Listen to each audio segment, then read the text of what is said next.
Hey traders, Akil here, and welcome back to another episode of the Trading Blog. I appreciate you guys being patient. It's been about a week since I've recorded a video, but as you guys know, I've had my hands full with last week's Ultimate Trader Transformation Workshop. It was an awesome event for you guys that were able to attend. It was a packed house and certainly some very knowledgeable traders. And for you guys that weren't able to make it and still supported this video by going back and watching previous episodes, I want to say thank you, and hopefully I can get back in the mix of producing one of these videos for you on an almost daily basis. So although I did some trading last week, we actually had a pretty good week last week. I've been kind of out of it as far as the markets go. The focus has been on getting preparation for our new training course and getting training lessons for the workshop together. And today was really my first chance to really get back and have a chance to see what the markets have been up to. And to my surprise, they're doing the same thing.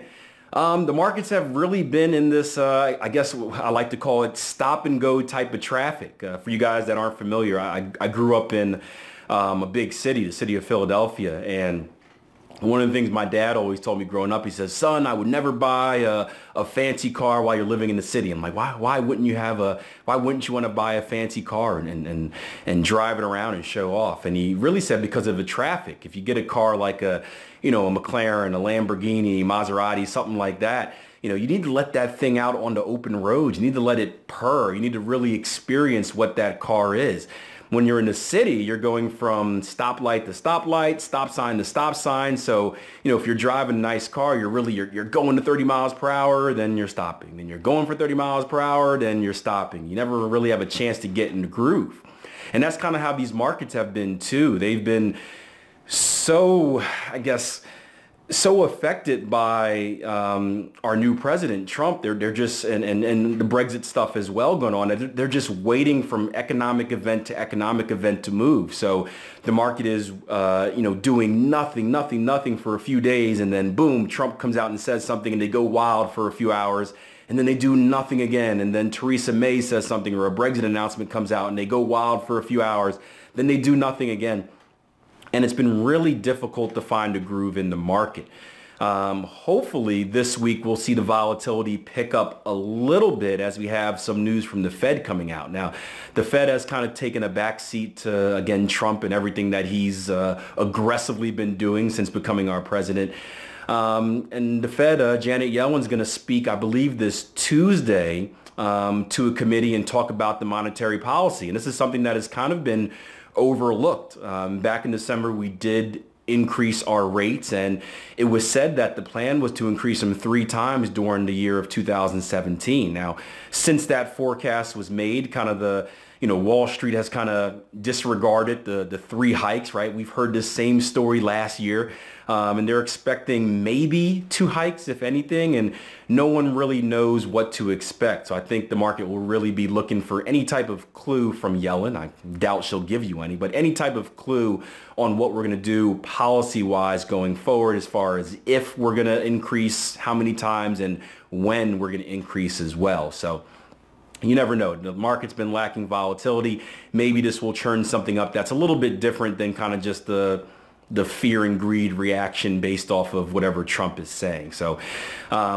either way, what's important is that we don't try to chase these trades. We don't try to, take advantage of the volatility that exists by doing anything reckless and overtrading. No, we want to be patient. We want to wait for the right setups. I've been very patient this year. I started off a little bit aggressive, and you guys know I went right into a drawdown to start the year. I went straight down. Well, since those first 2 weeks of trading, I've sort of bottomed off a little bit and started making my way back up to the upside. So the equity curve is starting to look a little bit more attractive these days. And I haven't done that by recklessly taking trades and trying to get revenge on the market and make it all back at once. No, I've done that by sitting back, really trying to pinpoint those best, or what I consider to be those best trading opportunities, and take advantage of those while managing my risk on the back end. So we'll see. I'm excited to be back in the trading seat. You guys know I split my attention between trading and teaching. I still kind of have to find that balance. You Doing one great means you have to sacrifice the other. I've accepted that, but I'm still trying to figure out a way to maximize both ends of it.